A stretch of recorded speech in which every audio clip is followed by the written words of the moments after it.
I think when I decide how to fortify, what to add, I'm thinking of a few things. What am I already giving? A lot of times when I choose Prolax CR, I feel like I've already maximized my protein and my fortification as high as I can go. I do know that we don't know for sure how much protein is in mom's own milk. We don't have a way to analyze that in my unit, so I might not be quite at the max that I think I am.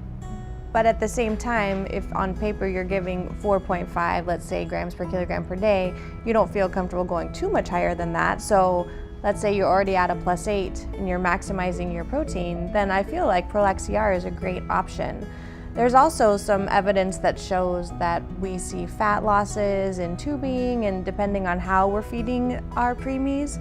So then again, I feel like CR is a good option because you're replacing some of that fat that you're already losing, and I think you're losing more fat than you are protein.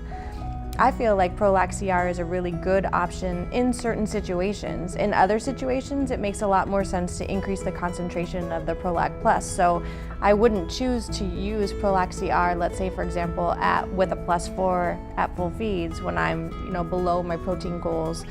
I would definitely choose to increase the fortification at that point. But if I'm already at the max of fortification and I'm not seeing weight gain and I'm running continuous feeds, I think Prolax CR is a great option.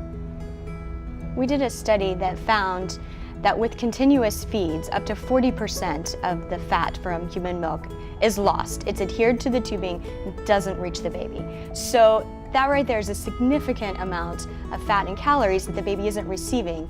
And yet babies with severe feeding intolerance often have to have continuous feeds. So again, you have to evaluate what does the baby need, and then how's the best way to provide that, and not just provide that in a bag, but provide that to get to the infant.